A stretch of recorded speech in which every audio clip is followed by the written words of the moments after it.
Half a day, the Committee on General Government Operation, Appropriations and Housing is now called to order. For the record, today is Tuesday, May 3rd, and the time now is, I know the clock up there is fast, it's 9:02. Notice for this budget hearing were disseminated via email to all senators and all main media broadcasting outlets. First public notice was issued on April 4th, second was on April 28th.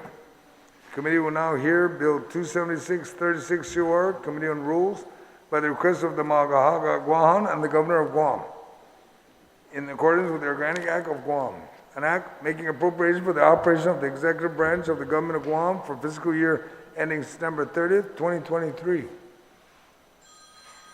making other appropriation and establishing miscellaneous and administrative provisions relative to the Department of Correction. I'd like to acknowledge my colleagues that have joined me. I have Senator Tello Taidugui, and I know the Oversight Chair should be arriving shortly. The general rules of this budget hearing are as follows.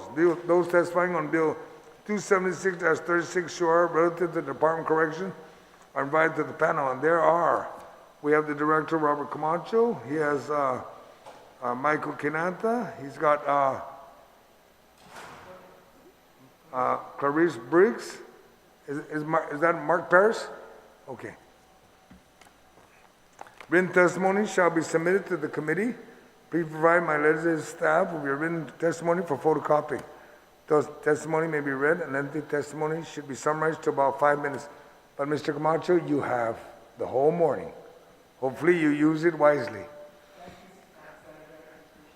All right, those testifying will be allowed to present oral testimony. Once you're done, please remain in the room for question or for additional testimony as may be desired by the members of the committee. Question and testimony shall be confined to the substance or the nature of the agenda, which is the budget of the Department of Correction. Personal inference as to the character or the motive of any senator or any individual testifying is not permitted. Any violation of this general rule of conduct will result in removal from the budget hearing room. Proper form decorum shall be practiced by all present in the public hearing room for these proceedings. Individuals who fail to maintain proper form decorum may be restricted from providing testimony and will be removed from the room.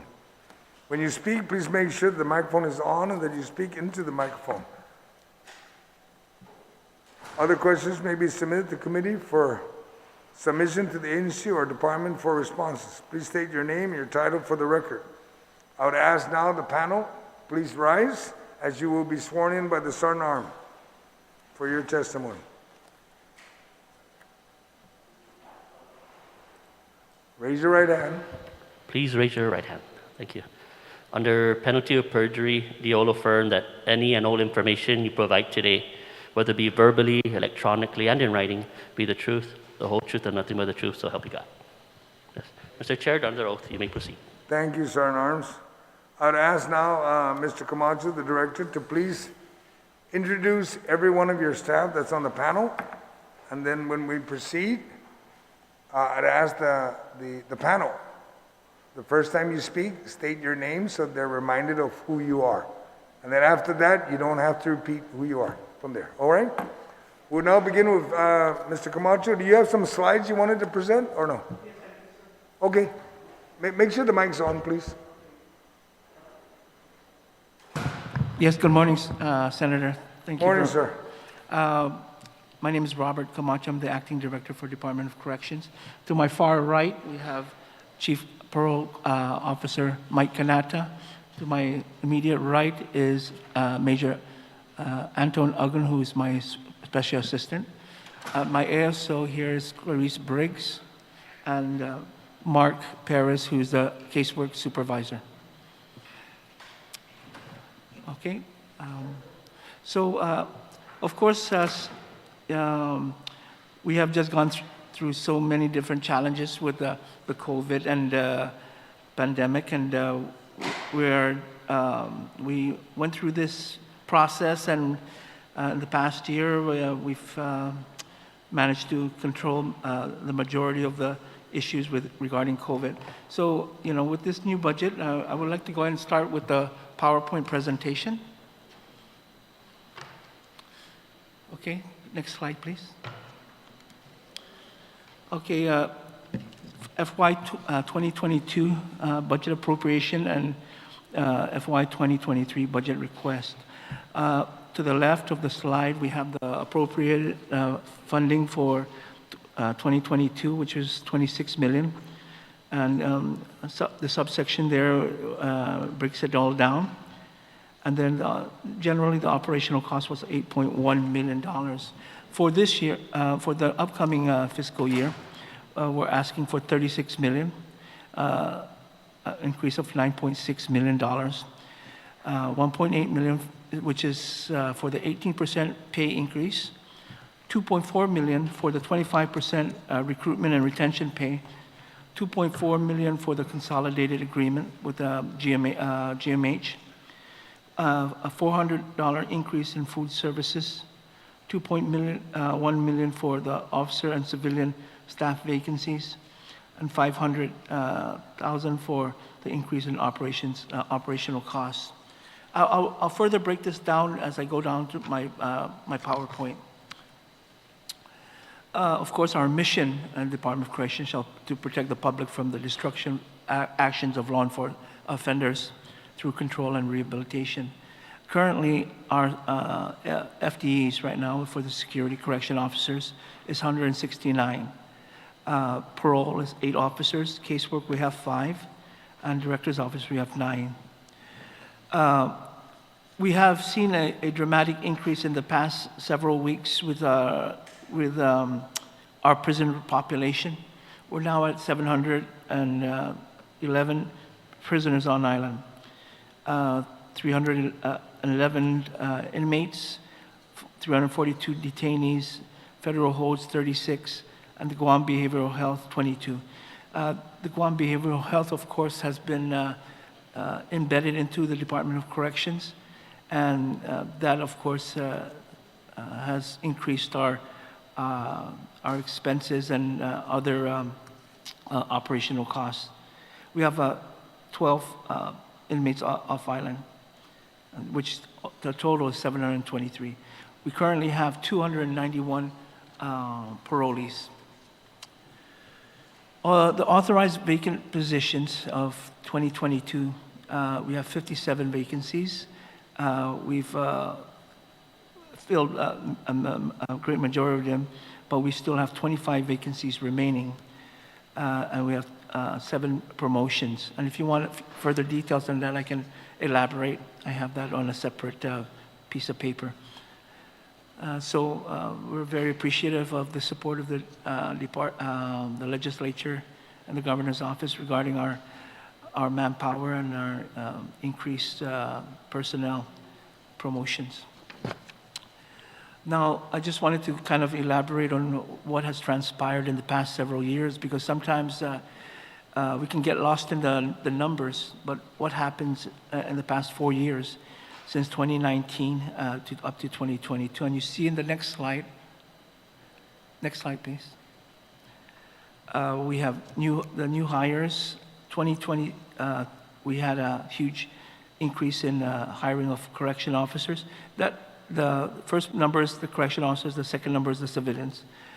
And then 2021, we hired 2 at one, and now we have 15 recruits on board right now, and we hired one civilian employee. So as you can see, on the reemployment, we have 5 and 2 in 22. And the significant numbers here is when you see the separations. And I broke it down into why they left or why they were separated. As you can see, in 2021, we lost 41, which is quite significant. And this is one of the reasons why the governor made this incentive pay to help maintain the correction officer numbers that was rapidly depleting. And one of the reasons why is that correction officers were one of the lowest paid in law enforcement. And so this was an incentive to keep our correction officers employed with the department and not transfer or resign. So as of this year, this fiscal year, we have 19 who have been separated. And it's all broken down into how we lost these 19. If I just want to also elaborate, when we think of resignations, many have gone off island, joined the military, some who are pending internal affairs, and just other things like that. So essentially, we lost a lot in 2020 and 2021. As far as our budget is concerned regarding supplies and equipment, we are on track, and we've been procuring all sorts of supplies and equipment to maintain our facility. Just a note that we had to have in March, GSA closed down any procurement above $25,000. So that has put our request at a standstill, really, for large amounts of supplies and equipment that above 25,000. Next slide, please. As far as the capital outlay, we have $2 million budget for this fire sprinkler system. We've completed the scope of work. Previously, we did put it out, but however, we did not have any takers, so we asked for a rebid again to see if there's anybody interested. But this was during the height of the pandemic, I guess, and back in 2020. So we're trying to expend that money. Let's see. The completed projects, of course, all of our improvements at Department of Corrections, from supplies to facility improvements, is always ongoing, and we're looking at always upgrading. And so there I have the list of different things that we have procured or completed in construction. One of the most significant parts there is upgrades of our classrooms. We now have a classroom for the Guam Trades Academy. And we've also had renovations for our virtual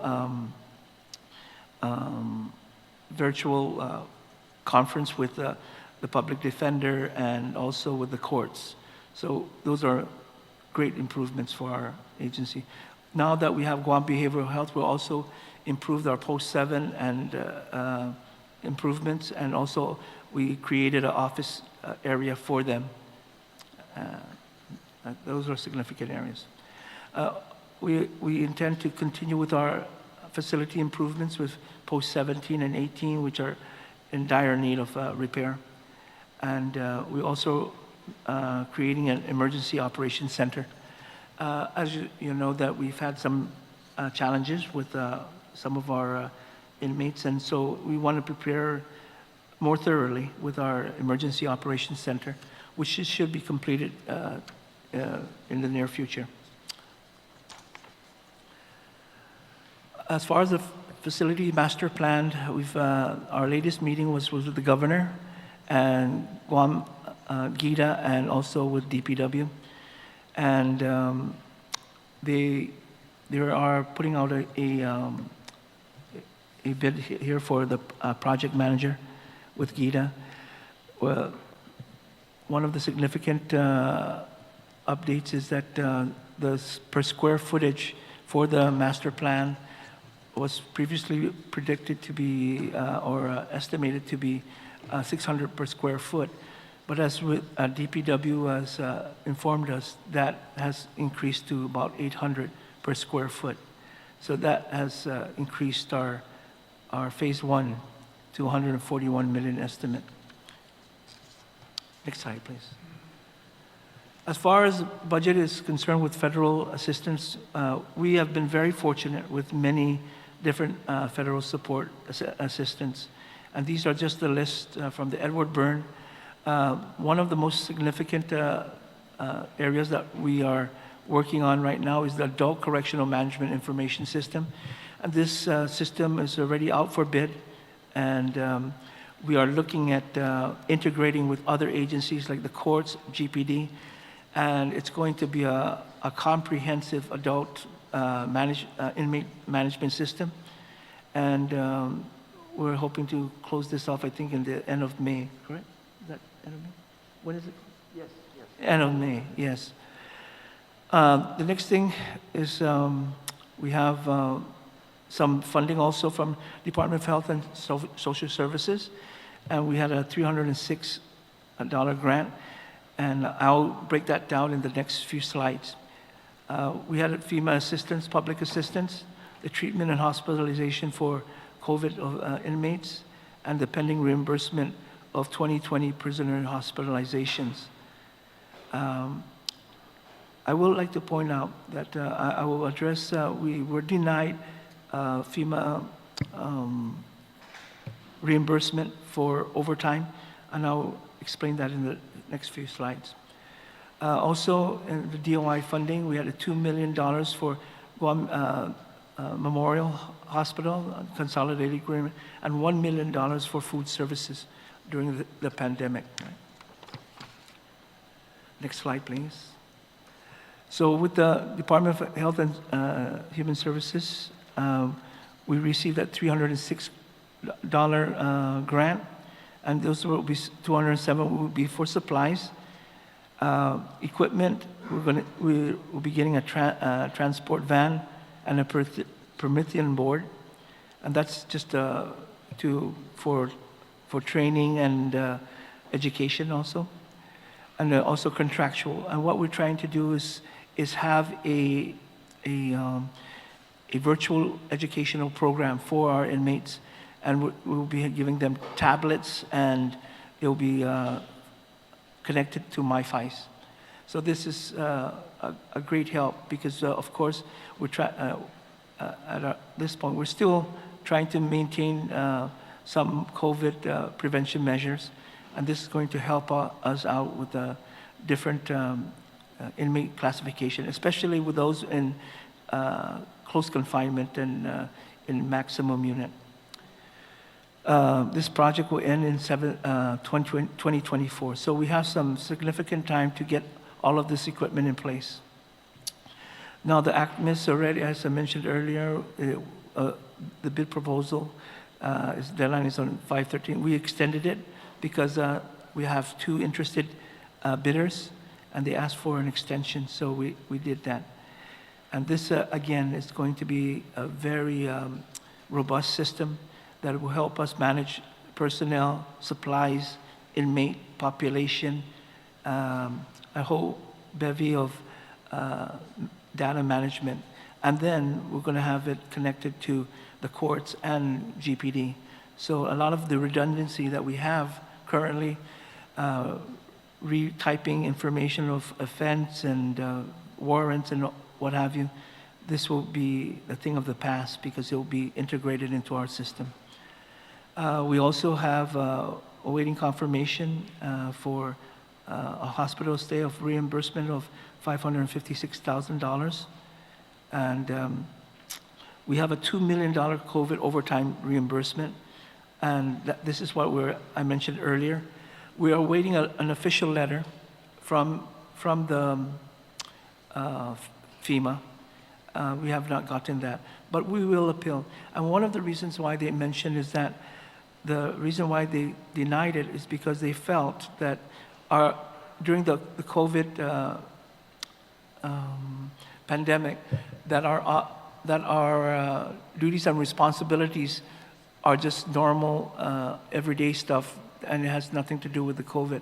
So what we're going to do, once we get that official letter, is to elaborate for each hour these officers had to respond.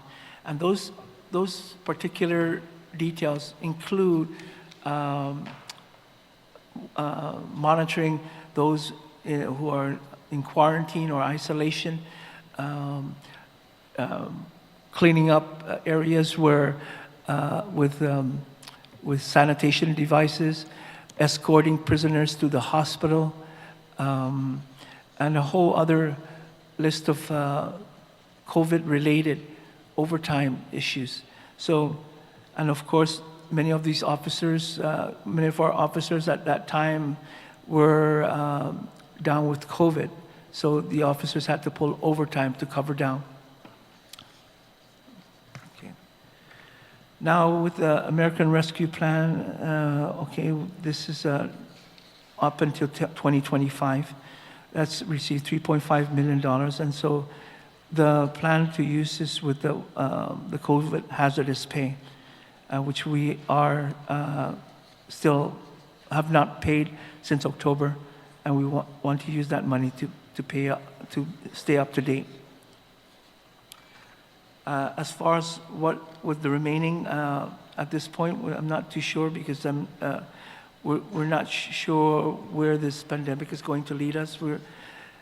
This money is only related to COVID issues regarding personnel funding. Now reimbursements, we have the U.S. Marshals and also ICE that we're working with. In 2021, we accumulated 1.2, and as of this year, we have 581. These are just reimbursements for all the different services we provide for U.S. Marshals. We do intend to look at it later on and see whether or not we need to update our rate, because of course things have increased in regards to our operations, food, power, water, all these other areas. Paytail revenue, we got $3,729. Part of that also, that revenue is to pay for indigent inmates who can't afford to call their families. And so we are covering the cost for that. And then of course we have the correction revolving fund, which is, the balance is 561. Next slide, please. And so here we are, we have this all broken down as far as what the power and water costs are and our increases. As you can see, we have some projected shortfalls, and we hope to cover that down with additional funding. Another significant increases is with the food services. SNH is the contractor, and they've incurred huge costs in their food prices, and also with personnel costs. These are things that were part of the pandemic increases. And so we looked at our projection at $2.2 million. Federal Bureau, we have right now $51,000 short. $273,000 is our projection. If you look at it, there is a decrease. However, what has happened? Some of those reduction has to do with inmate releases and also reduced costs from Department of Justice. And another part is that we've always overestimated, so BBMR made the adjustment accordingly. As on my last slide, the outstanding obligations, we have several, 1.5 for our hazardous pay. That's if we go all the way through October. However, I'm not at this point, that will be significantly reduced given what is going on right now with the pandemic executive order. With GMH, we have $2 million appropriated. We use 1.3 and projected 1.3, shortfall of $300,000. In 2022, the medical outstanding bill, this is outside of the GMH consolidated agreement, is $246,000. Food service is 447,000. Bureau of Prison 51. And prior obligation with GMH is $551,000. So, and that concludes my presentation, my short Thank you, Mr. Camacho. I'd like to also recognize my colleagues that have joined us this morning. We have Senator Brown, we have Senator Talina Nelson, we have Senator Jim Whalen. I will ask, Yes, sir. I'll start with Senator Tello for questions, Okay. and then we'll just go down the line. All right? Senator Tello, do you have any questions for the panel? Yes, I do. Thank you, Mr. Chair, and good morning to my colleagues, and most especially good morning to DOC. First, I want to say thank you so much for all your hard work, and please resonate that to all the staff down at DOC. Appreciate what they're doing. You mentioned in your presentation about the ARP funding, and you received how much, Mr. Camacho? On what is this, ma'am? I'm sorry. The ARP funding, I'm sorry. The ARP funding, how much did you receive from the ARP funding? Okay. Okay, ma'am. This is the governor's Yeah, yeah. funding of $585 that she received for discretionary ARP funding. Yes. Yeah. 3.5. 3.5. And what did you use this funding on? Just right now, we're going to use it for the hazardous pay. All of it has been used for hazardous pay? No, just Okay. 1.5. And We're what going is the remaining, what are the plans for the remaining 1.5? We were at this, because we, with the pandemic, ma'am, we did not use this thing until, because we weren't sure the COVID issues, different areas regarding the COVID.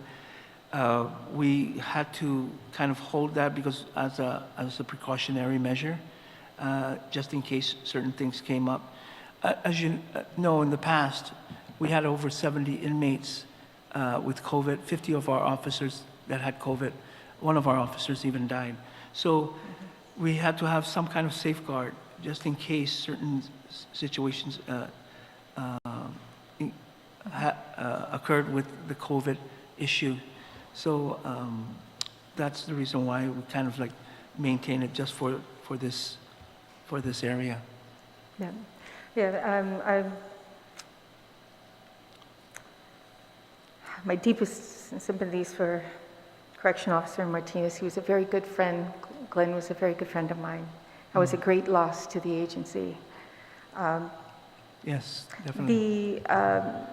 It was mentioned, okay, so basically you have it on hold. The 1.5 million is basically Right. set aside right now on hold. Right. $1.5 million. Right. Also in your report regarding the increase, the sheet where it says 22 budget appropriation budget request on FY23 budget request, you have an increase of $400,000 for the food services. Is this on top of the $1 million you're receiving from DOA for food? You have a grant that's been given to you for $1 million. Is that on top of that?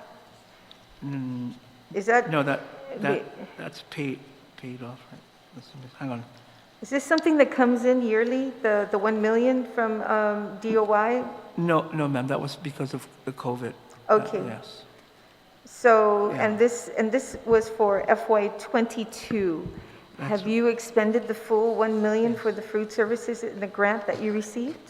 Yes, we did, right. You have? Go ahead. Yeah. Well, can you repeat that question, ma'am? Yeah. Can you repeat the question?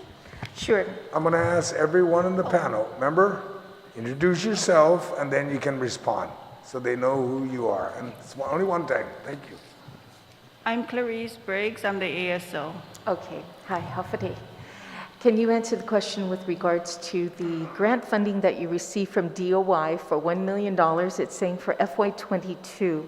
Are you anticipated to get that same type of grant again for FY23? No, we're not. Is this the reason for the increase of, what is the reason for the increase of the 400,000 that is, you've requested for in your budget? The increase is for COVID related. That's on top of what is budgeted for. The vendor is requesting for the increase. The vendors are requesting for increase, in other words, your contract with the vendors have already, it's not, so I guess it's year to year, is that? They're using the emergency as a reason for the increase. That's odd. Yeah. That is odd. Yeah. Sorry. I know that, because of course I'm concerned about any kind of increases in funding. We did consult with GSA on several occasions regarding this, and they mentioned, because they're helping to manage that contract with us, and they said that because right now we don't have the vendors at DOC. They are delivering these food products 3 times a day for 700 inmates. So they said there's increase of cost, the food itself, there's overall increase in the food. So I did reach out to GSA and ask, is this appropriate? And they said it was appropriate. So of course, I'm concerned with that, and whenever there's an increase. Now that, with the decrease of the COVID pandemic, I'm not sure how that might affect us. Mr. Camacho, did you go out for bid on the Yes, we did. food vendor? But not for the increases, though. But they have won the bid. However, we have not done a rebid of the food services. Okay, so this is not a set in stone amount yet. You're Yes. still trying to figure this one out as far Yes. as the food service is concerned, but you just wanted to cushion it with the 400,000 increase. Is that Right, that's right. Okay, I see what you're doing here. The vacancies that you also have in your presentation is 25 vacancies remaining. Are these vacancies already incorporated in your budget that you requested for FY23? Yes, they are. So all 25 have been included into the budget bill? Yes. Your budget bill, Yes. or request? Yes.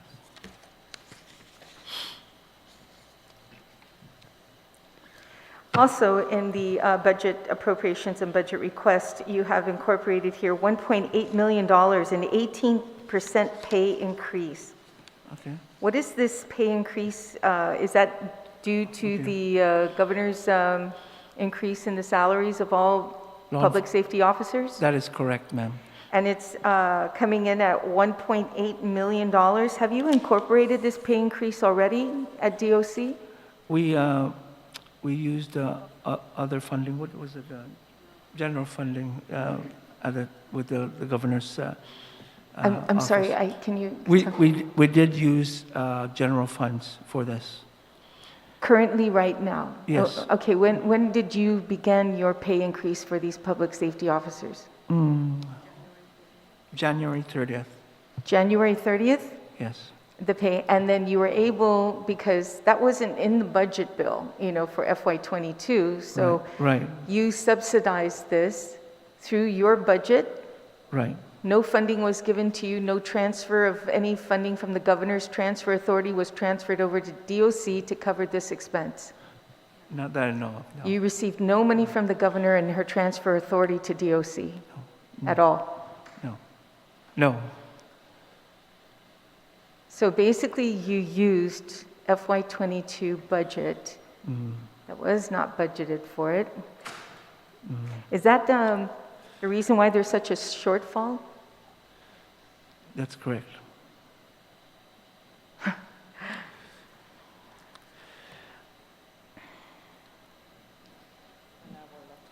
yeah, that's right. Now we're left holding the bag. And something has to give here. So I guess what something has to give is food for our inmates, medical care for our inmates. There's quite a bit of shortfall here. Okay, I should have just one more question, Mr. Chair. Mr. Chair, I'll go ahead. I can't seem to find my other question, so I'll allow my colleagues to go ahead. I yield. All right, thank you. Senator Brown, do you have any questions for the panel? Thank you very much, Mr. Chair. I just wanted to follow up on the question Senator Tello had, Director Camacho, with regards to your additional increase. Obviously, I mean, that decision was made probably with a handful of people, but not by the legislature. And I think we can all appreciate having a pay increase, but our ability to sustain it is what concerns me, especially as in responding to Senator Tello's question. Obviously, being able to make this increase has affected paying other obligations of your department. Are you able to pay this remaining increase the remainder of this fiscal year? There is going to be a shortfall, ma'am, if in the last part of our page here, we did increase. There are some obligations that we will have some difficulties with. And did the governor consult with you and your department when this increase proposal was made public that she was giving? Because essentially, I don't think you're giving if you're taking out of the department other critical operations. I mean, certainly for the time these inmates are under your care, they have to be fed, they have to be housed. If the medical care is needed, obviously that needs to be provided for. Right. Were you consulted with regards to this additional increase to your budget to address this pay increase?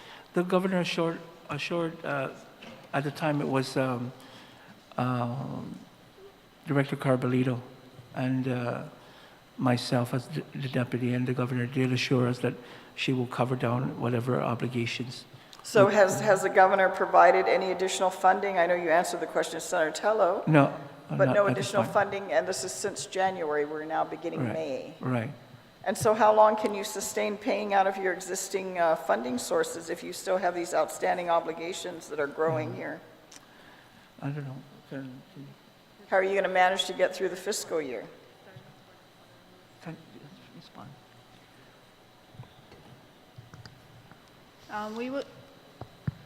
We would be able to at least continue operations up until the third quarter.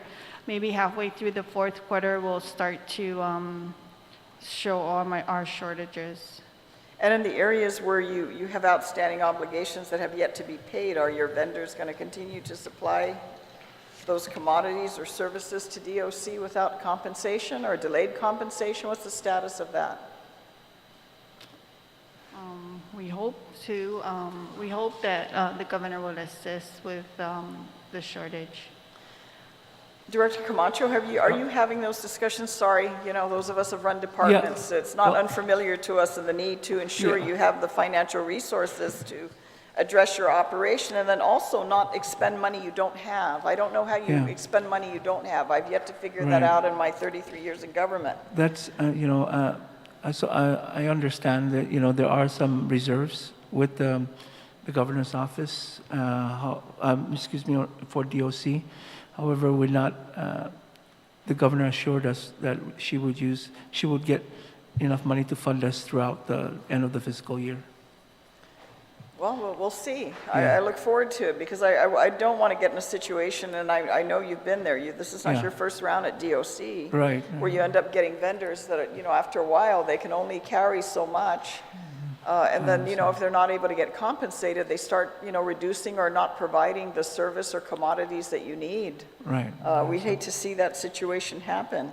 Are you still currently under any type of emergency procurement for Department of Corrections? Not at this point. So you're going through the regular bidding process for the things and services that you need for the department? Your increase is substantial. I mean, granted, I anticipate a certain percentage of increase because your obligations, even if you keep your existing personnel, you know, health insurance and things of that nature, but, you know, almost $10 million is substantial, Yes. you know, to go from 26 to 36 during a time when we're going to have to start relying on our own economic ability to generate revenue. What happens in the event you're not able to get that increase with the obligations that are now on the table, especially this pay increase, as much as I'm sure it's appreciated and maybe needed by your officers? If no money's been provided to address it up till now, and you're eating into your operations and you're eating into existing funding that's supposed to be providing for the care and maintenance of your inmates, Yes. where does that put Department of Corrections in terms of how you prioritize moving forward? Definitely, ma'am, it's going to be a huge challenge, and at this point, you know, we're going to have to look at every single penny that we are operating on and reduce it by priority, of course. I know that, you know, the 18% and the 25% has taken a huge chunk of this increase, and so something there probably might have to be adjusted. I'm not sure at this point. But yes, it is a concern of mine, and but the governor did assure us that it will be taken care of. Well, I'd be hopeful to hear that, because I hate to see, you know, we're giving Yeah. you something with one hand and then we're taking it away with the other. That doesn't put you in a better situation. That's You right. mentioned earlier how much federal funds, you said most of that money's been put towards your, I guess, compensating the monies owed to your correction officers in terms of the federal funds that have been provided so far. Can you reiterate what those amounts are, Okay. and just clarify, has it all been given for, you know, compensation owed to your employees? Okay, the employees for, let me see. Okay. Are you talking for the, which one here is? Oh, the ARA. Oh, so are you talking about the ARA funds? Yes, Okay. whatever federal funds you've received Yes. for this past fiscal year. That is indicated in the PowerPoint, and that's 3.5 million, and that's for the hazardous pay, the COVID hazardous pay. Okay, specifically for your COVID hazardous pay? Yes, correct. And then we did mention that the overtime, we're waiting for FEMA to give us their official response. They informed us verbally that the overtime cost was denied. We need further elaboration on how the COVID duties and responsibilities of the correction officer. So we intend to appeal that at this point. That's 2 million. What else is there? And that's pretty much it as far as for the officers. Can I ask, with regards to this $556,000, the reimbursement here, I guess you have it under prisoner COVID-19 hospital stay? Yes. Have you received that compensation, or is that still outstanding? We're waiting that. Your for that. reimbursement for Yes, that? we're waiting for that. But they did give us information that it's been approved. We're just waiting for the official word. Okay. Yes. With regards, you had mentioned that FEMA had denied, is it FEMA that denied your funding? Yes, for the. Did they specify why? We heard that the Department of Corrections, the Port Authority of Guam are the two so far government agencies that were denied reimbursement. And the figure that was given to us by FEMA a few weeks ago in the legislative session was about $2 million so far out of the hundreds of millions of dollars that the government of Guam has received. So we'll see in time if that's only $2 million. But what was the amount for Department of Corrections? 2 million. Yeah. $2 million just for DOC? Right. What happened, ma'am, is that they said, give us the overtime expenditures during this COVID period, whatever. And so we did. We went every single, we went through the blotter system. It took us weeks to get this information as far as what they were, the criteria. So we met their criteria. However, when it was reviewed, I guess the powers that be indicated that these were normal correction officer duties. However, that was not such is the case. That's not the case. We did perform duties outside the scope of the regular duties of a correction officer, which includes sanitation. We even bought sanitation equipment, and every single day they would go through the units or every week, go through the units and sanitize. We transported people that were sick with COVID. We monitored facilities and fed inmates who with COVID. There was a whole, even taking them to the clinics, the hospitals, all these different factors that was related to the COVID. Monitoring different aspects of the COVID response. We did have a correlation between the COVID and the overtime. So that's why, we already began listing our list of reasons why this should be applied, and we already have a draft of it. So we're just waiting right now for the official word from FEMA before we respond. But once we get that, within a few short days, we should be able to respond. Have these funds already been paid out, though, to your officers? Have they been paid the $2 million plus? Have they been compensated with that? All overtime has been paid, yes. So where did that additional funding come from then? Because if your position's certainly understandable, this is above and beyond what would have been anticipated on a normal year. Right. That came from the general fund. Out of your budget then? So you extracted that out of your budget? That's right. And so if you don't get reimbursed, then you simply can't return those funds to the areas. Where were those funds extracted from then? As I understand. What areas were the funding taken out of then to? Those were all through our lapse funds. I'm sorry, I can't hear you. Can you try again? I'm sorry. I know we have a terrible echo in this room. Those were all from our lapse funds. Your lapse funds? You had lapse funds? Fiscal year 2020. That's when all the overtime was incurred. And you had lapse funds available from 2020? Interesting. We're going from having lapse funds to wanting a $10 million increase. I wanted to ask you with regards to drug testing in the government, because I've seen a laxness, even though there's a previous executive order in place that requires designated positions on a regular basis annually to be drug tested. You have 10 million here for 2021. Now you're looking at increasing to, 10,000. You're looking at increase of 13,500 for this fiscal year. What is your drug testing for your officers and your designated personnel? Have you done any drug testing in this past year? We have done 100%. When's the last time? I'm not sure. It was June of last year. Yeah.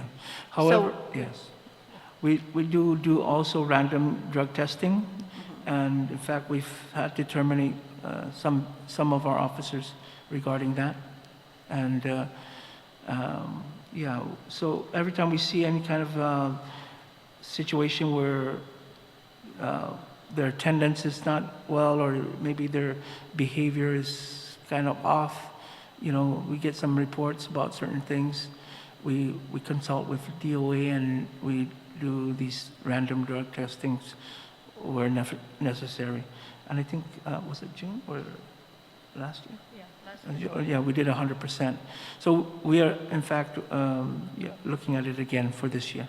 Well, I'm happy to hear that, because you're actually one of the few agencies that are doing any type of random drug testing. And again, I recognize that's a requirement specifically for designated positions unless you have a reason to do a drug test, or there's some suspicion an employee may be on drugs. How do you address a protocol for prisoners, an inmate, if you suspect they might? Is there any process that you have in place to test for your inmates if they are on drugs, since obviously drugs are getting smuggled into the prison? Yes, we do. We have periodic testings. We use our SORT team. Our parole officers also are involved in this, and we do 100% at certain units. Also, if we see some kind of erratic behavior, we do the drug testing, and we have caught inmates with that, and we've demoted them accordingly. We've now are going through a process where if a detainee tests positive or anything, we report it to the AG's office for consideration during sentencing. And so we're working on those details. So again, we are very concerned about it. We're working with Homeland Security regarding our, any kind of findings with drugs or contraband. And I've already contacted them, and we're going to be working together with the intel reports and so forth. And are you seeing any increase of contraband coming into the prison lately, or is it reducing? We don't hear much publicly about it, so. Yeah, it is still a problem. It is still a problem. We can't find cell phones. We've had some intel on drones coming into our area. We've reported it to the Homeland Security. So we're looking at all these different aspects. So, we get some passerbys with their vehicles, and they're throwing it across the fence. And we've caught many of them. And we've caught inmates trying to retrieve contraband also.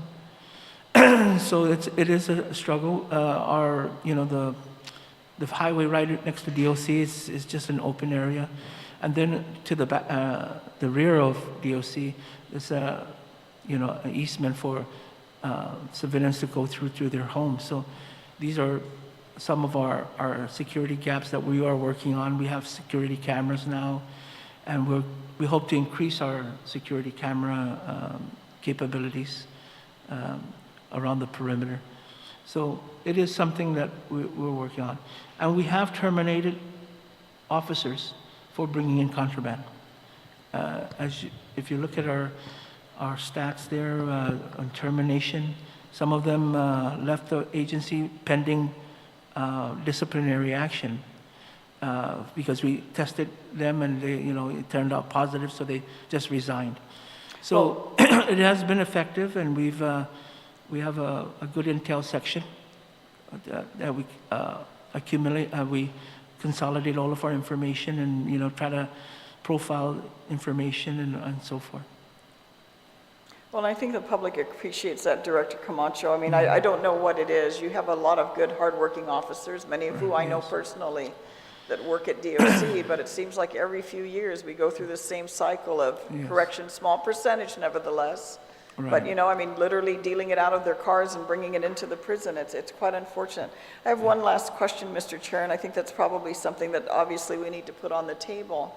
In the last budget, through the Earned Income Tax Credit, $10 million was set aside for Department of Corrections to begin the construction of your new building, and obviously it's since come to light that funding is not available. Have you talked to the administration on alternate funding that can be addressed? Because we definitely want to see that new facility constructed. Yeah, we've reached out to GITA, and they're looking through, and they haven't found any at this point.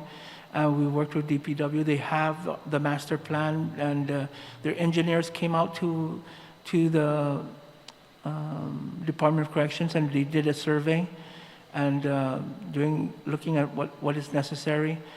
The latest one, as we spoke with the governor, was that possibly looking at Department of Interior for assistance in this matter, because also Department of Interior provided us the funding for the master plan, which was $250,000. So we're going to be reaching out, and I know that the governor said she will look into that area. Well, I appreciate the time and effort certainly you and your people have put into putting that plan forward and coming as far as it has. So certainly, it's unfortunate that the designated funding was not viable, but I think we very much would like to see, in terms of new facilities coming up in the government, definitely a need for a new Department of Corrections. So. Yes. We've been meeting and trying to get updates and trying to figure it all out. And we need to do it. We just need, it will save us a lot of money. It will save us, secure our inmates and our community. So, we're not going to let this fall to the wayside. We're going to keep working on it. Again, I appreciate you responding to my questions. Thank you very much, Mr. Chairman. Thank you, Senator Brown. Senator Nelson, do you have any questions for the panel? Thank you, Mr. Chair. Good morning, everyone. Good morning. Good morning. Happy Corrections Week. Thank you very We want much. to thank you, your leadership, and all the correction officers and the social workers for the work that they do. It's not an easy job every day. You are essentially going into a battlefield. So thank you for your work and your courage. I have several questions. The first one is, why for the, in your PowerPoint slide, you have your reimbursement of funds slide, and that shows the USM and ICE reimbursement funds. All right, okay. What slide number? I don't know what slide number it is. It doesn't have Okay. that. But do you see it there in your Yes, I printout, do. the reimbursement funds for Yes. USM and ICE reimbursement funds? That's right. There is I noticed that there was a decrease from FY 2021 to FY 2022. So in FY 2021, you received from USMS confinement $964,818. And in FY 2022, there was a decrease by about $400,000, and you received only $504,186. Yeah. Why was there a decrease for your USMS confinement in the reimbursed funds? That's just to date, ma'am, and so we still have until the end of October. Okay, so it's Yeah. anticipated to go up. Yes, Okay, is that the same for the USMS transport as well? yes, And then your ICE? right. Yes. Okay, and what would the figures be like by the end of the fiscal year for FY 2022?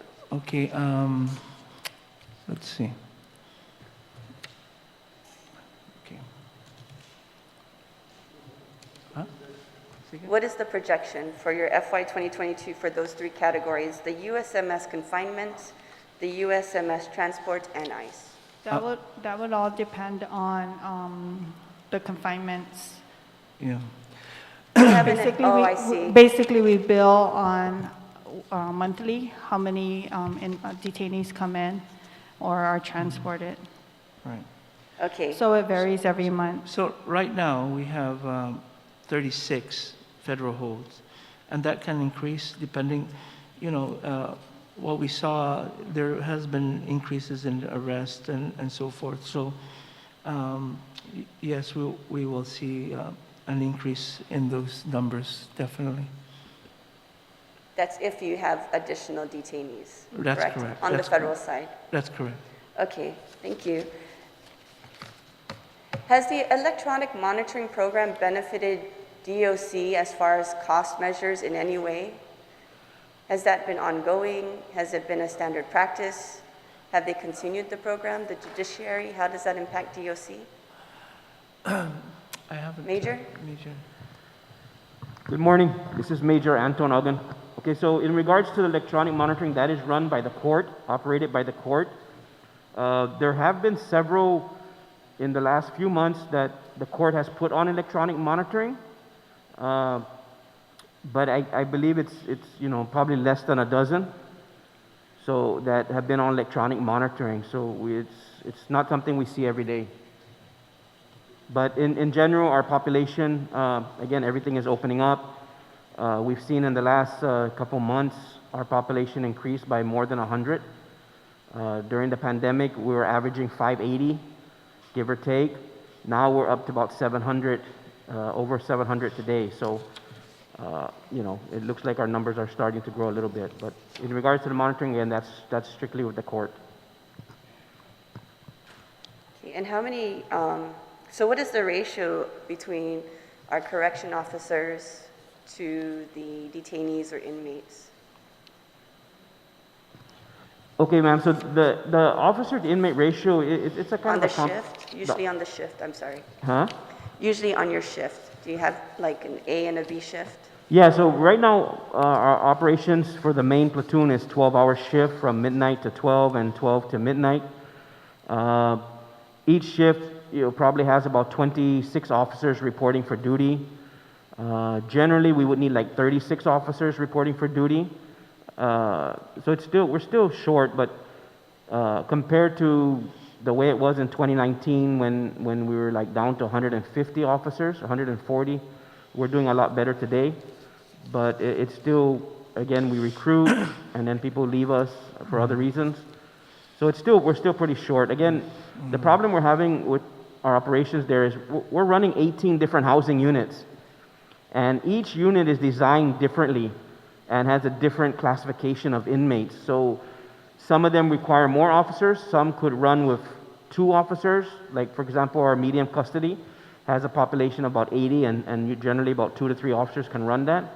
But we have a max unit that can only hold 48, and we need 5 officers there because of the type of prisoners that we have. And then Aga'hågan, because of the influx of prisoners and the way it's operated, you need like 8 officers per shift. Then we have our COVID unit that some days it's closed, but some days we get 4 to, like today I think we have 5 people COVID. And so we have to activate that.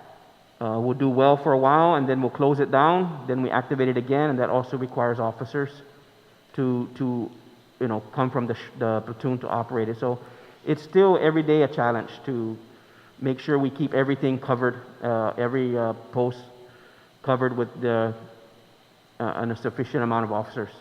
That's why the overtime is the way it is. Thank you, Major Uggan. You mentioned earlier that you have about less than 1 recipients of the electronic monitoring program. And just knowing about their case and some of the charges that are brought against them, do you have detainees that have similar cases and charges that could benefit from the electronic monitoring program to ease the constraints of the corrections operations? I would like to comment on that. As I understand, they do have a lot of electronic equipment, but it's underutilized. This is what I understand. It would definitely help us out, especially now is that our increases are up to 711 prisoners.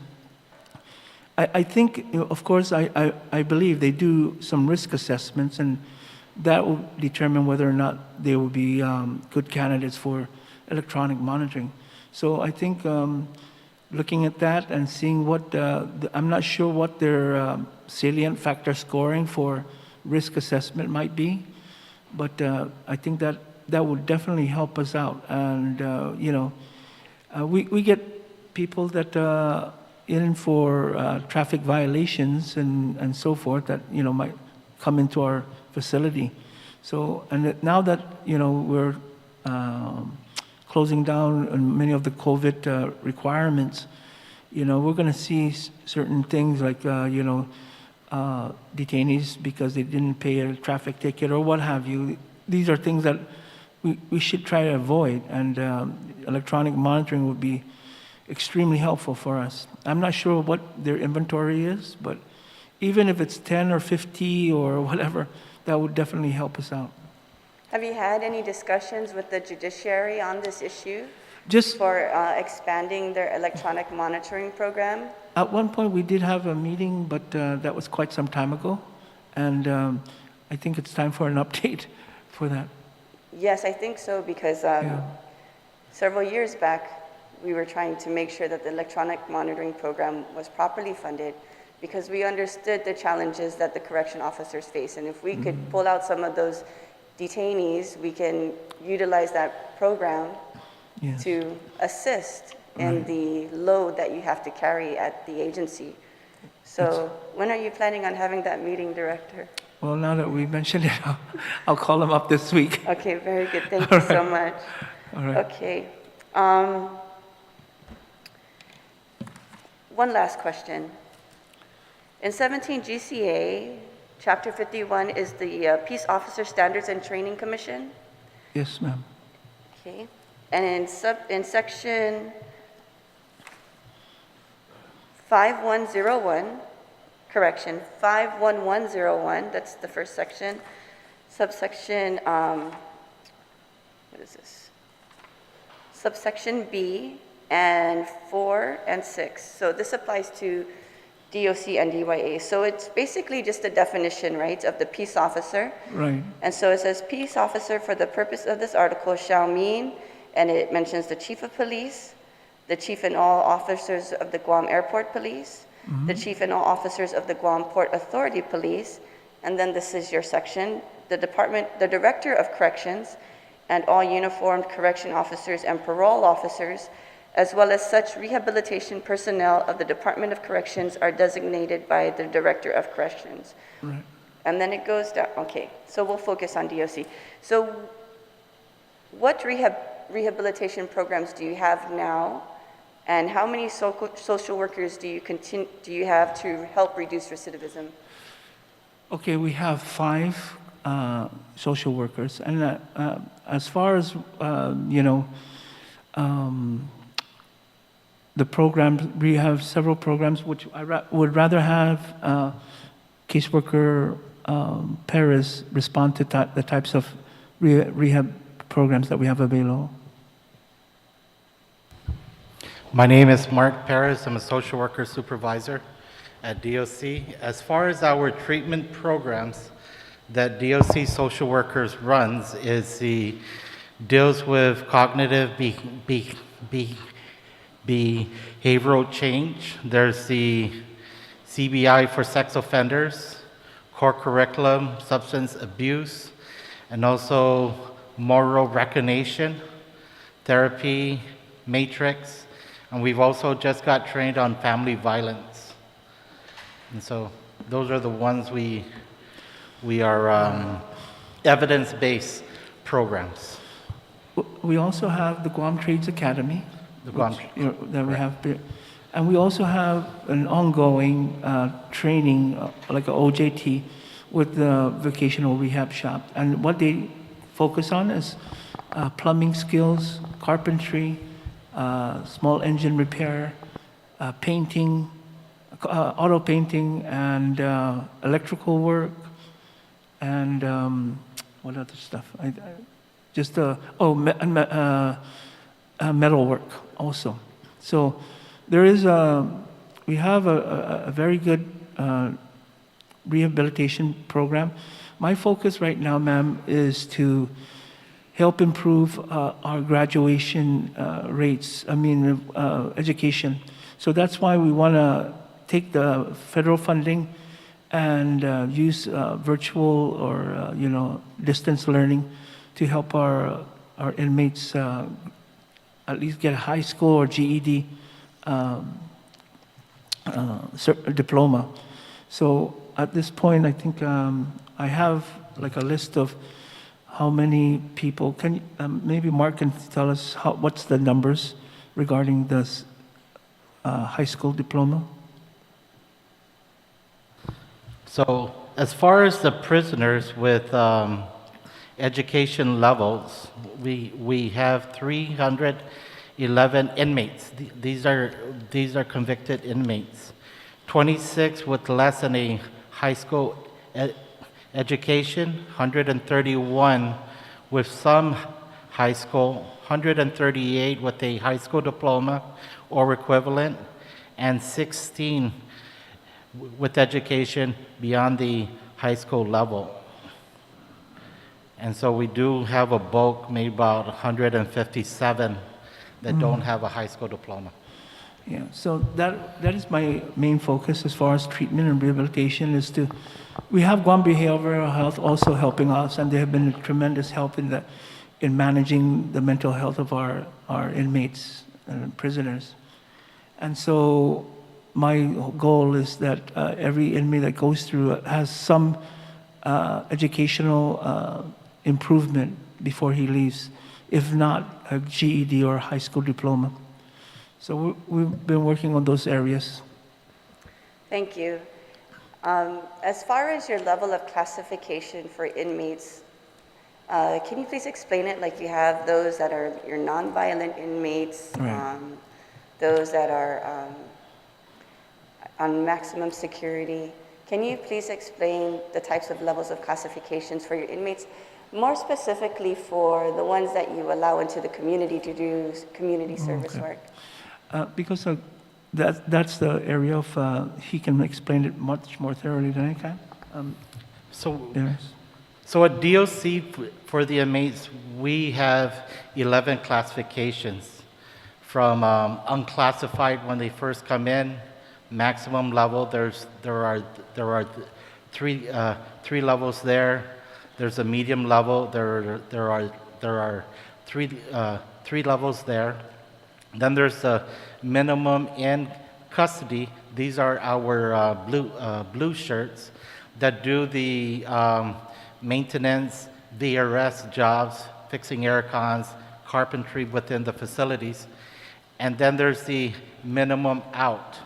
The minimum out is, they are the clients in purple shirts, and they have the ability, based upon Guam law and executive order, to go to school at GCC or UOG, to go pick up trash on the side of the roads, bush cut the side of the roads, clean the parks, and get 1 day off for every 40 hours of community service.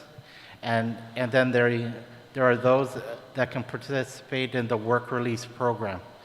They actually can go out into the community, get a job, employment, whether it's with a private company or the government of Guam, and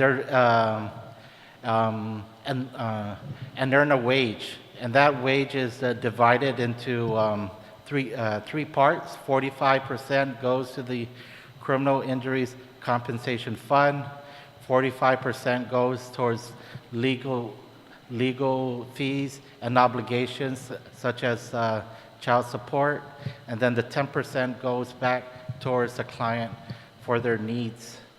Then we have a few other classifications. Because of our facility makeup, they are just not used, because those are the classifications where they need to be out in the community, almost like a halfway house setting. Thank you very much. And so for your minimum custody and minimum out, how many inmates do you have in those categories? For the minimum out, I believe right now, because of COVID, there's only about 4 or a 5. Mm-hmm. Then the minimum in, there's about 20. Say again? If I'm correct. Say 20? again? 20. There's about 20. And so those two categories, the minimum custody and the minimum out, are the only categories that go out into the community. Is that correct? The minimum out is the only category that minimum goes out. out into the community. Okay, thank you very much. I would like to mention, ma'am, we are also re-looking at all the different laws and executive orders, and we are working on re-looking at the reclassification system, and where we can maximize inmates, who are good risk to out in the community, to participate in community service and help clean the parks, the highways, cemeteries, what have you. So we're looking at all these different things. And then, of course, looking at the treatment and rehabilitation for each classification. So we already have a draft of that, and we just have to sit down and work on finalizing that proposal. But we do have a draft of changes of the classifications. Thank you. So when these classes are being given by the social workers, the CBI, substance abuse, the therapy matrix, family violence, I don't know if Guam Trades Academy is part of the social workers' responsibility, but Yes, if it is, are these social workers with the inmates without any guard presence at any time? Typically, it depends on their classification, but there's usually an officer in the area, in the unit, not immediately, sometimes for confidentiality, but there are officers within the immediate. They're never really like by themselves, per se. Yeah. Okay, I understand. Yeah. Operational security. Yes. So I Right. won't say anything after that. Right. But I will say this. Okay. In the statute that I just read to you, it says that The Director of Corrections and all uniformed correction officers and parole officers, as well as such rehabilitation personnel of the Department of Corrections, are designated by the Director of Corrections. So, would you categorize your social worker as rehabilitation personnel? Yes, they are Category 3. Okay. Does your social worker receive the same differential types of pay that your officers do? They have the 18%, the 15% hazardous pay, but not the 18%. Okay, is there a reason why the director did not designate the social worker to have the same benefit as the officer?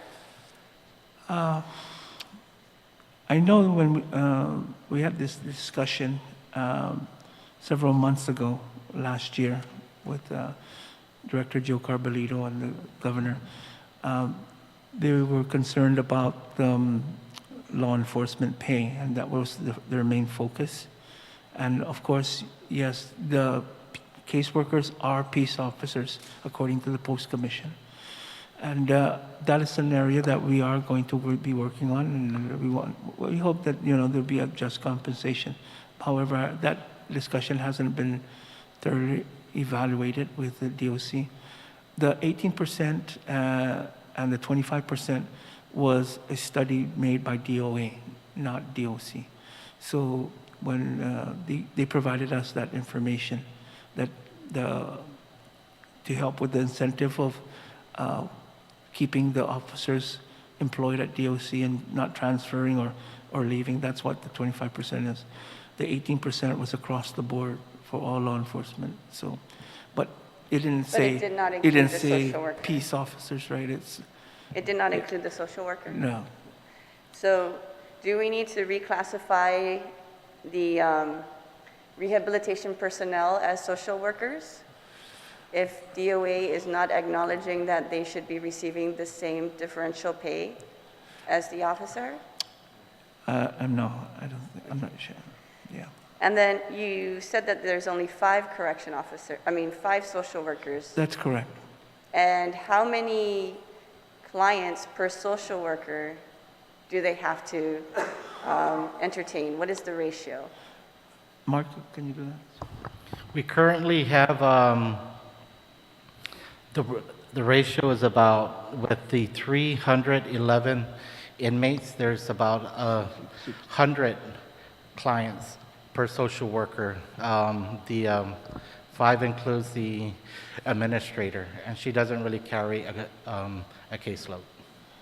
How does the social worker properly manage the casework for over 100 inmates and still continue to teach or focus on rehabilitation to reduce recidivism? Is that even possible? We are struggling now. However, last year we did have a plan to implement programs, several of the treatment programs, but when another social worker resigned towards the end of last fiscal year, we needed to hold back the rolling out of programs. And so right now, we're only doing one program a cycle where a social worker can have the time to do the program and also have the time to manage their caseload. Yes. What I would really like is if we had another additional 5 to 7 caseworkers to help us out. 5 to 7 caseworkers would be ideal, because there's a lot of things that we would like to do: education, prison industry, community projects, art program. These are things that to enhance the treatment and rehabilitation of our inmates, and and they're also involved with religious coordination. So there's a lot of things that we would like to do, and of course that was some of our discussions with the casework division when I took over back in March. So these are areas that we want to improve on, and especially the casework division. They do have a lot on their hands right now. So since this is a budget hearing, why are you not bringing that up as a requirement for your budget? Well, again, ma'am, I'm just trying to work with whatever I can at this point and then try to make adjustments I respect that. Yeah. I So respect that, but I do intend to ask the governor, with whatever funds available later on to supplement the casework division. I know they're very much into treatment and rehabilitation, and they want to support that area. We've also had consultations with people from off-island regarding the treatment and rehabilitation programs. So this is an ongoing process, and of course, we do want to increase the numbers there. okay, I understand that. Yeah, But yeah, you're here to advocate for Right. your agency, right? So you represent everyone that's working in the Department of Corrections. You also represent the inmates that are in the Department of Corrections. And so you, by extension, you are also overseeing the interest of the officers' families, right? To make sure that they're taken care of as well. So if you don't take care of the officer, you don't take care of the social work because you're just giving us the minimum requirement, and you know that the agency is struggling, you know that the officers are being overworked, you know that the social workers are being overworked, and you're here for a budget request, then right. I we understand. need to do better, no? Right, that's correct. So I understand you probably have someone you answer to. So do all of us. Yeah, But you're responsible for their well-being. And if you don't come here with the full budget, really addressing the needs of the agency and just giving us an overview of general categories, then you're not really helping us to help you. So I'm a little bit disappointed about the presentation today. I thank you, though. I know there was a lot of work put into it, and I thank you for the items that you listed as far as your appropriations, but it does not solve the issue that your agency faces. So if you don't give us the challenges that your agency is facing, and this is a very important agency, yeah, this is a critical agency, this is the protection of the community.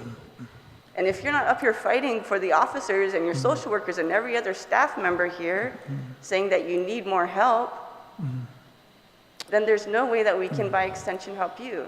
yes, Because this is all you're giving us. yeah. We did try to make some adjustments, ma'am, with the Guam Behavioral Health. Some of the things that used to be done, be performed by the caseworker division are no longer, like the drug treatment programs, the psychological assessments, the mental health assessments. These are things that the caseworkers used to do. So now we have a full force from the Guam Behavioral Health. So we And are, how efficient is that? say again? How efficient is that? Well, it has been working. They have a full complement of psych techs and program coordinators. And how often do they come to the They facility are and almost every day, ma'am. every day? Okay. Yes. There are some people that are, so making those adjustments, and in fact, just a couple of, a week or so ago, I did mention that I wanted to sit down with them again and relook at what their duties and responsibilities and see what we can do to migrate some of those redundant responsibilities that are duplicated by the Guam Behavioral Health and see, relook at it. So again, and then from there, I think we can have a better assessment of what we really need. But just a few days ago, I did mention to them that we need to sit down with Guam Behavioral Health and look at what is it that our overall mission is and each responsibility and what can we do to divvy up some of the responsibilities, if any. So, yeah. Mr. Perez, what are the functions that the Guam Behavioral Health does as far as case management or to assist the social worker within the facilities? we're actually working with them to reduce these redundant services, assessments, mental health assessments, psychological assessments, also the provision of programs, not just for the drug abuse, for the substance abuse, but also for the cognitive treatment program, so that we can, if they can focus on the mental health programs, we could focus on the education, the trades, the working skills programs that we're working with Guam Trades and GCC. So these tasks that you laid out, this is happening now. Behavioral health is meeting with the inmates, addressing the mental health and psychological assistance, addressing cognitive treatment programs, and addressing the substance abuse programs? We are in works with them. They have a large staff at DOC on a daily basis, specifically for the prisoners, and we are working with them as to what programs they are going to run. So they haven't executed the running of the program? They have not executed. However, there was a meeting yesterday to take a look at the classroom areas they can do the programs in. When are they going to execute? And that's what we're supposed to meet this week about. Okay, so this is not being done now. It's not being done now. You're It's just an order. in the planning phase. Planning phase. It's an order that was given out, so we're trying to And how many help personnel? facilitate. How many personnel are going to be working within this planning or within this, I guess, transition of programs? How many I personnel think from behavioral health? Guam Behavioral has close to 20 personnel there. Okay, It's- so all it's quite 20 large. personnel are going to be assigned to Department of Corrections to assist in these programs on a daily basis? That's what we were That is told. correct, that's what we Yes. understand. Is that the MOU that you are building? Does that say that, does it have that in writing? It's an MOU, not the number of personnel, but what the duties and responsibilities would be. We had an MOU about a year and a half ago or so, and Is it the same MOU, or are you building a different MOU? well, we're trying to define some of the areas that are generalized, like they will provide mental health and psychological services. So what does that mean? That's why we need to sit down and see what casework division and Guam Behavioral Health are duplicating in services. I'll give an example. Like every inmate that comes up for parole should have a psychological evaluation.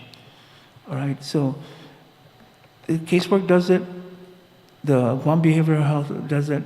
Why doesn't just one person, I mean, you don't need two assessments for one case. So this is the area that, we're trying to improve on and see what we can streamline and what, like we said earlier, like casework for over 10 years or 15 years maybe, did the RSAT program, the residential and substance, that responsibility has already moved to the Guam Behavioral Health. They're the one that's running it. So what is the timeline of your solidification of the MOU with behavioral health and the execution points? Yeah, the MOU had already been signed. Okay. Yeah, we can provide that for you, ma'am. Is this the new one that you said that you're updating, or is this an old one?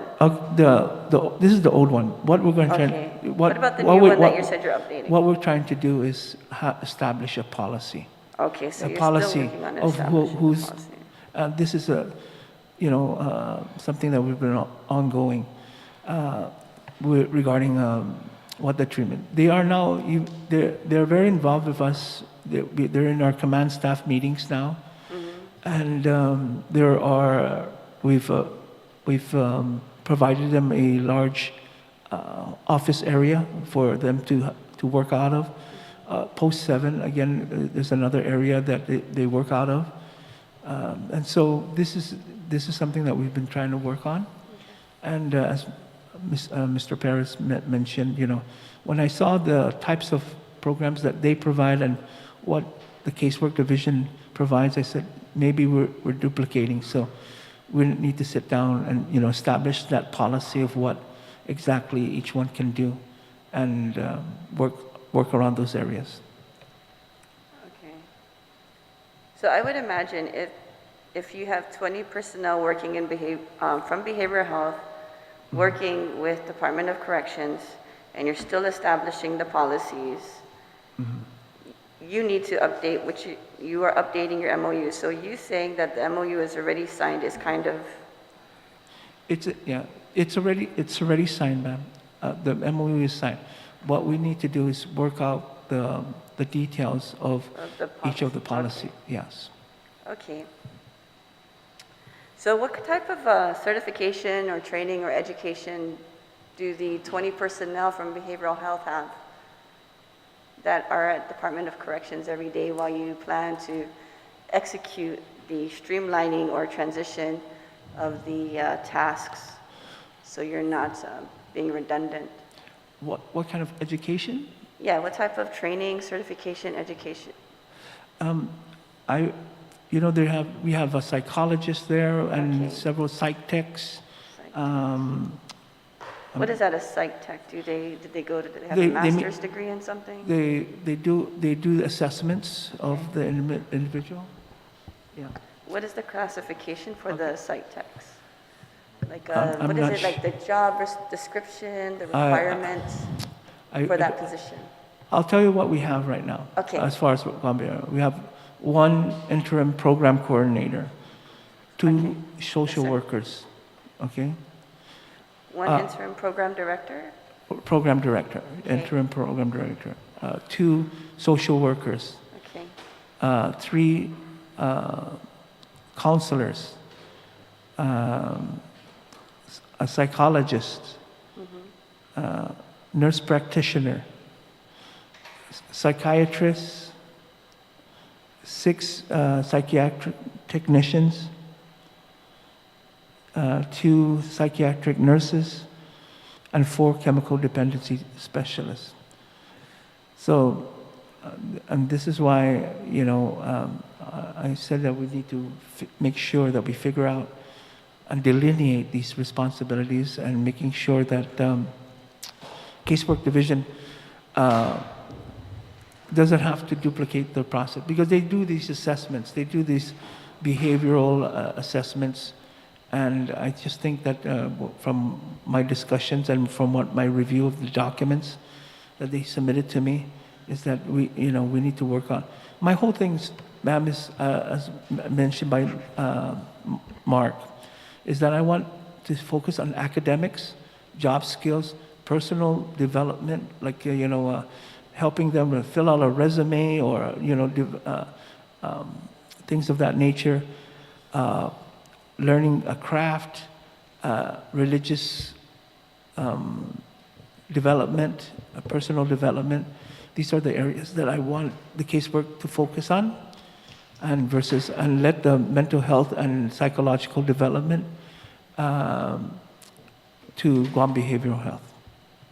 Okay. Yeah. Is this a federal program, the funding source for the following personnel that are at Department of Corrections by Behavioral Health? Is this funded through a federal program? It's funded throughout I would think the general funds from Guam Behavioral Health. Okay. I'm not aware of what is the funding source for those particular FDEs. So what's the execution timeline for these guys to get to work? Ma'am, ASAP. Okay, ASAP. So Yeah. we're going to ask you back in August if it's done yet, okay? Okay. No, I think this is great. This plan that you have created and this partnership with behavioral health, well done. Yeah, thank you, ma'am. I'd like to applaud your efforts and all of those that helped create this. This is absolutely great. And so there's 3 things, right, that I'm concerned about. Just if you could make sure that it's done by the time we get to the budget hearing. The first is your electronic monitoring program, right? Your discussion with the judiciary. and if they need additional funding. But I believe if you're only, they've had the funding to do, I believe, 100 clients for this monitoring program. Every year, there's $500,000 specified for electronic monitoring program, at least that I can remember. If I'm wrong, then I'll make sure that I'll work with the chair to make sure it's there again this year. And then the equity for your social workers. So, Okay. Director, that's your authority.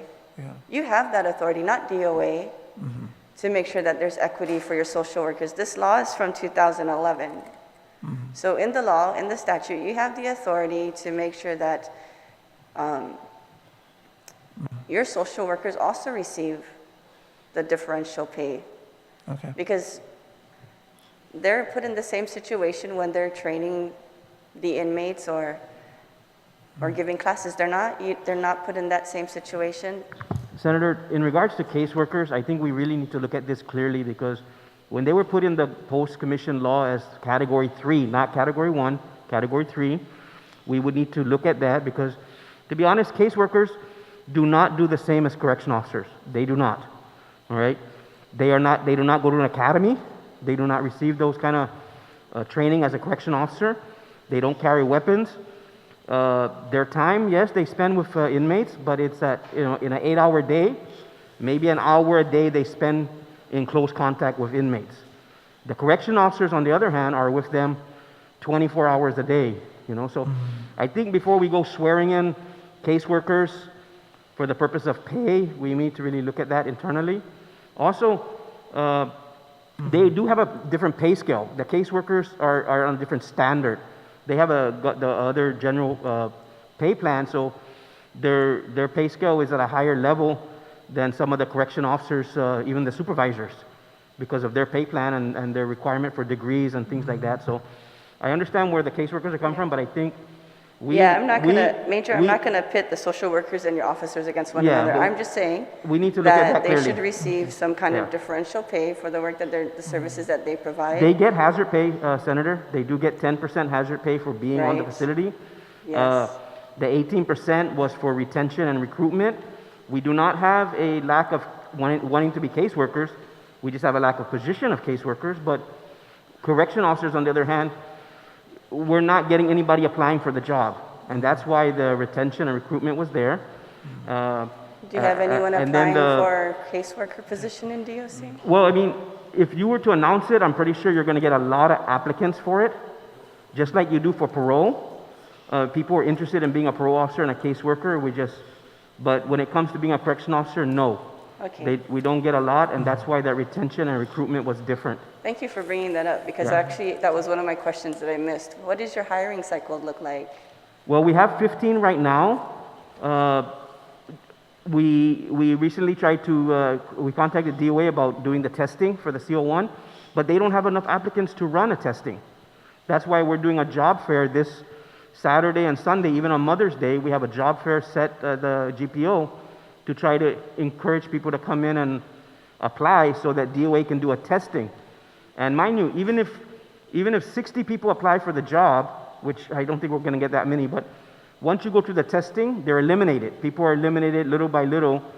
And then when we do the background check and other things, and then we've done interviews where people would come to the interview, they've been selected, and they turn around and says, I decline. I've decided not to go. So and then we've had a few, like in our recent academy, 3 of them, I believe, went to Guam Fire. They just they're almost there, but they said, oh, we're gone, we're going to Guam Fire. So this is why the recruitment and retention was critical to us keeping them on board, and I'm not challenging that. I think they need it. I think the officers deserve it. Yes. I think that was very prudent on your part. I'm not challenging that. I believe you did the right thing. Yeah, I just think that, again, that's something we need to visit in regards to caseworkers because we need to line out their duties and responsibility and expectations and things like that. So that's just my point on why we need to really look at that. Okay. All right, very good. So we hope that we can get as many applicants and those that will support the agency more. How many how many recruits can you, are you anticipating for class size if you get, like, are you expecting 30 recruits to be able, for this cycle, to be able to be recruited, and how long will it take? I believe we're trying to at least shoot for 25. You don't want too big of a class when you're doing, right now we're 15. We have in the past run academy with like 35 people, and that's pretty challenging. So if we can keep it about 20 to 25, it's more manageable. We also have other requirements other than our internal. We have the post requirement as far as the GCC classes, which our guys are going through right now. They're taking classes at GCC as part of the post requirement, criminal law and other issues. So it stretches out the time frame of their academy, whereas like me before, my academy was 9 weeks, and I'm sworn in, I'm on post. But because we have other requirements now, it gets a little longer than the 9 weeks that I went through. But, you know. 20 to 25, and then how long will it take to get them in the job? So when they apply, Senator, it takes about 6 weeks maybe or so for DOA to evaluate their applications, send out the announcements, and then do the written test. They pass the written test, they go to the physical test. Then you got like 10 days to contest your score and things like that. Then when we do the interview, it takes a few weeks for them to come in, drug testing and all those other issues. Then the academy could be several weeks. Polygraph, background, psychological, all has to be completed. And it could take 6 to 8 months to just get them online.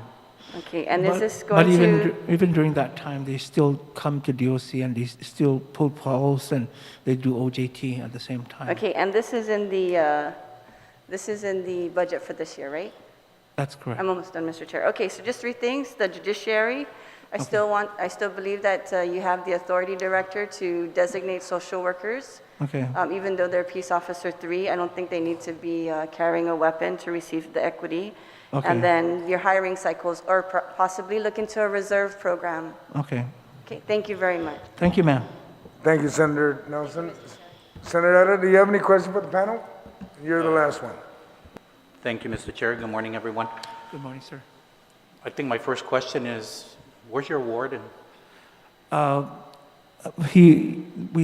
had a governor's meeting, so he's with the deputy at the governor's meeting.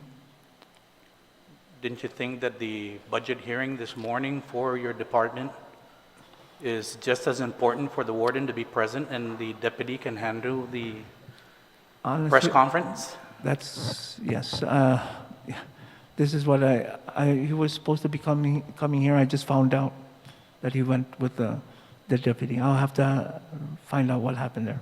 Because I know there's a lot of questions that we can ask the warden that perhaps could shed a lot of light into what's numbers and figures and things like that versus him not being present is very concerning. I mean, especially when the warden is part of your command staff, am I correct? That's correct. That he's not here before this committee for your budget. Right. I think the warden is the one that knows what the overtime, what the manning hours that are needed, different areas that we could be asking him that perhaps he has a better insight to. My apologies, sir. I did expect him to be here. And perhaps, Mr. Chairman, you know, we would just postpone this or, you know, continue DOC's budget hearing until the warden is present, that we, you know, any individual that has questions for the warden, we can discuss that later. But let me go ahead with my other questions here. On your slides here, you said you received 3.5 million of ARPA funds, yes, and plans to use is 1.5 million for hazardous pay? that is correct. So is that plans, or is that already set in stone for hazardous pay? That's our intention. We just haven't been able to do it at this point. We didn't, but it is part of the ARPA requirements. Well, I hope it doesn't just become an intention and actually We is will. set in stone so that the officers know that they're going to be getting their hazardous pay. They will, sir. Because I had every intention of going to the press release, but I didn't go. I came here because this is where we're needed. So intentions and what we do are two different things. We mentioned about recruitment and employees, and I heard that there is a job fair this weekend. That's Now, correct. is the governor's mandate of waiving qualifications for correction officers still in place, or has that been rescinded to where you will be now just going through the normal process of recruiting so that it takes the 8 months to get online? We're still following the expedited process, and So the 8 months is not a true, accurate time frame. that's a typical thing. If No, the typical and right. what the Yeah. expedited are Yes. two different things, am I Yes, correct? that's So what correct. is the expedited method? How long does that take to get corrections officers online? I'm thinking 2 to 3 months is probably going to happen because they have to go through that vetting process, then the evaluation, the testing. So it takes 2 to 3 months. Versus the 8 months, yeah. Yeah. So, and I hope because we're still under emergency declaration, just the mandates have been Right. lifted, That's that you right. take advantage of the declaration and have these corrections officers come on board as quickly as possible, Right. being that, you know, we're in dire need up at the Department of Corrections, like I've been hearing Right. all morning. I think that's very important. So you have 1.5 million committed, and that will be paid to hazardous pay for the ARPA funds. So that gives you a remaining $2 million. What is the intentions or the commitment to use that $2 million for? Our intention was really, sir, to ensure that we had a safeguard because we didn't know how long this COVID pandemic was going to last, and we didn't have the funding addressed as far as in the general fund. So that was my intention when a few months ago with the director, that we use that pending any results with the pandemic. So the $2 million is going to be held back? Because there are some parameters on that, and it has to do with the COVID, so I'm not sure, if we can use it for other aspects. Definitely we used it to help with our, our obligations. But as far as what I read, it looks like it's only for payment of personnel regarding the COVID. I could be wrong, but that's what I understand. Yeah, so perhaps maybe we'd get a better insight of what you'll be able to use that for, because I see that, you have some outstanding obligations. That's, yes. You have a 2021 prior year obligation of $554,000 to GMH, Right. and some other outstanding obligations as well. I'm pretty sure you'll be able to use that to pay, and this may actually fall into the COVID, because I'm pretty sure that these were COVID-related GMH bills, right? That's right. That's correct. So I can assume then that $554,000 would be taken care of with that remaining $2 million. Senator, with the GMH bill, as we explained earlier, was we put in for FEMA reimbursement. Yeah, but I heard the FEMA and reimbursement got denied. we received word that it is approved. FEMA will be reimbursing the government that 500-some thousand for the medical. We are just waiting for the final documents to come through. But our intention is that FEMA money will go to GMH to pay for those 10 prisoners that were confined during the COVID for receiving COVID.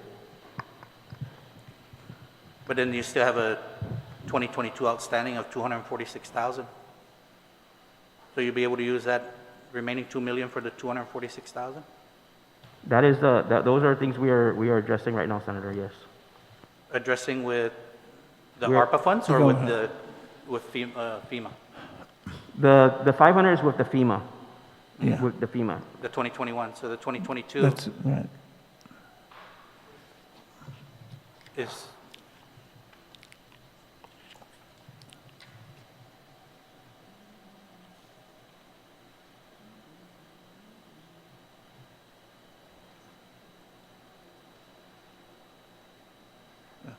Yes, sir.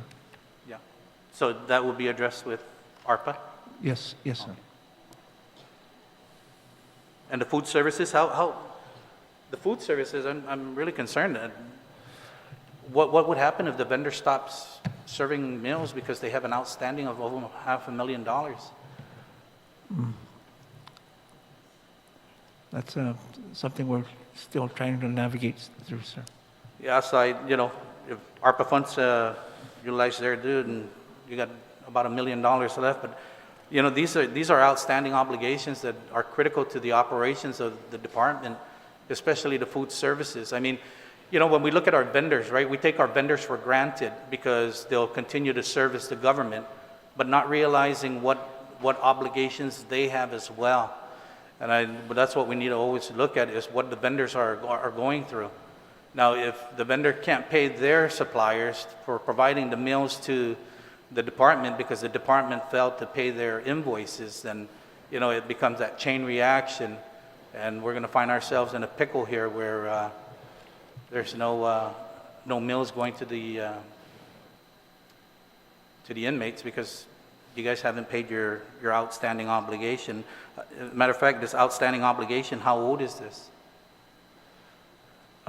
Are you talking about the food services, sir? Yeah, the food services, the $447,000. That's a projected. That's our projected. That you're projected? Yes. And so what's your prior year? We don't have any. None for food We don't services? have an outstanding for food service. Okay. The only outstanding we have for the prior year, sir, is with the GMH. Okay, thank you. Yeah. Mr. Chair, perhaps maybe my request again to just postpone the Department of Corrections budget hearing and not conclude it until we get the warden in, so that we'll be able to, but whatever your decision is, Mr. Chair, I will respect. Thank you. All right, thank you. Thank you, Senator. Mr. Camacho, Yes, sir. I'm going to hope and I'm going to insist any future hearings we have, Right. you're here, the warden is here. Yes, sir. Everybody else, if they come, thank you. Yes. I will, sir, I'll just be. You don't need yes, a sir. comment. Right. I'm just Yeah. letting you know. Okay. All right. That is a request from me, the chair, at any budget hearing or oversight hearing we have, your warden will be here Okay. with you. Yes, You sir. don't bring your deputy, I'm okay. You bring your ASO, I'm happy, All right. because we're talking money. Right. We're talking operation, it's you and your warden. Okay? And with that, happy corrections week. Happy corrections week. Thank you very much. Bob, sir. Thank you very much. You know, I've always asked 3 questions of everyone and every agency. Where are you at? Where you want to go? And how can we help you? How can we help you get where you need to be? And the many questions that were asked today by my colleagues, and if you don't feel you provided an adequate response, then provide one in writing, so we can put this to rest. Mr. Chair, if I may, Okay. I do have one more question. I'm not allowing anymore. I'm ending it right now. Yeah. I'm This- sorry, Mr. this- Chair, I just have one more question that's very important for this budget hearing to find out. There was a question that was not answered earlier. Okay. We asked about the ARP funding. Senator Tello, I'll give you one question and then we're wrapping it up. The ARP funding that you were giving at $3.5 million from the governor, 1.5 was mentioned you were given to hazardous pay, is that Yeah, correct? That's right. And where are you going to put the remaining $2 million? As I'm trying to figure out that, because there are some parameters regarding that. It is for personnel regarding This- COVID. Yeah, but this Yes. funding from ARPA is completely by the governor's discretion. That I am not sure of at this point. I will get clarification. And if there is a possibility that we can use that to pay our obligations, then I would use that money.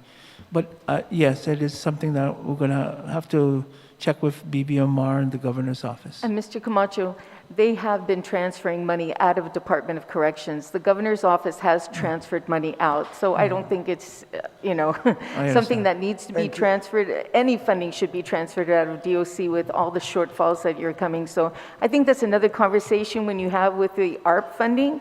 You Right. also talk about why she's transferring money out of Department of Correction. Okay? Okay. Thank you, Senator And Titlery. I'm sure you would like to know how much they transferred out, Mr. Chair. Yes, I'll find out. Thank you very much. Thank you very much. The committee will conclude the budget hearing with the Department of Correction. Committee will continue to receive testimony. Please address your written testimony to the Committee on General Government Operations, Appropriations and Housing and submit it via email to Senator Joe S. Agustin@gmail.com or to my office located at Rand Care Building, second floor, Suite 3761, South Marine Corps Drive, Tamuning, Guam. Jesus Marcy for attendance, to the panel, director, and your participation in today's hearing. And for those at home, thank you for watching. This budget hearing on Bill 276 COR relative to the Department of Corrections is now adjourned. It is now 10:57, and please be safe and have a nice day. And happy Correction Week. Take care.